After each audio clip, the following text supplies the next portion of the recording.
Victor, we've seen all these cyber attacks in the news. We've seen Colonial Pipeline, which affected gasoline deliveries to the entire East Coast. We've seen SolarWinds, in fact, 18,000 companies. We've seen hospital districts and police districts attacked. All big companies and high-profile targets. That means small and mid-sized businesses don't have anything to worry about. Unfortunately, the big companies are all you see on the news.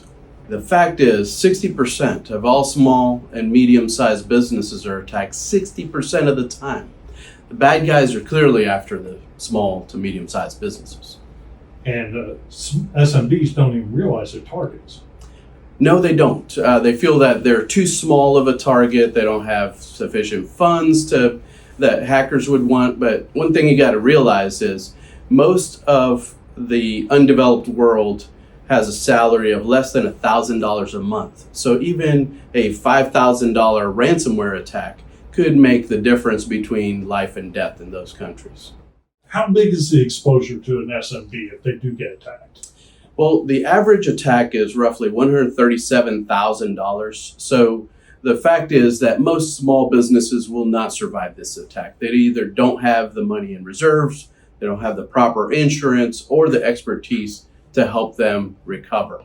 What have you seen in terms of the type of attacks that are occurring? Are they getting more prevalent? Are they getting more sophisticated? What are you seeing as an expert in this field? So what I've been seeing and what our security professionals have been seeing is that the attacks are getting more and more sophisticated.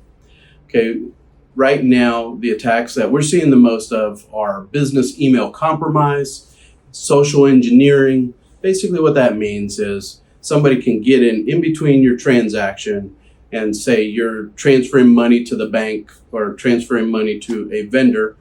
They pretend like they are the vendor or the bank and tell you to wire funds to a certain area, and then they end up getting the funds by having you transfer them to the wrong place. There's many other forms of that attack, but that one's the most prevalent today.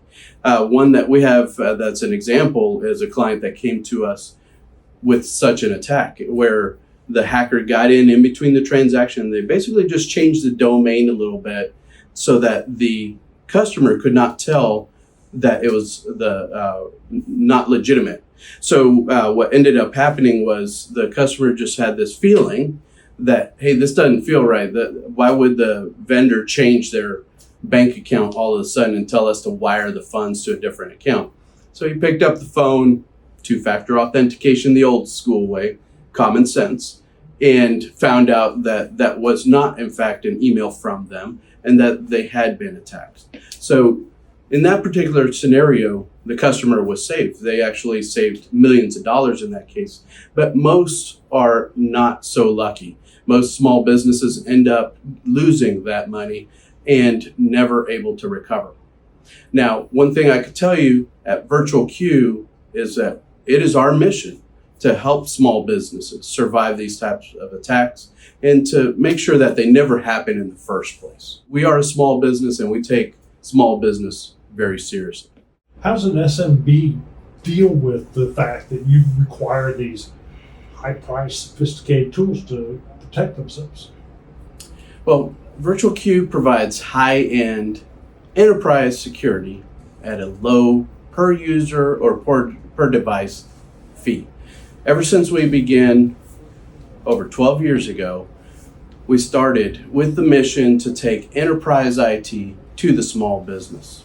And that is what we're in the business of, is to make the small business have the same resources that any enterprise would have.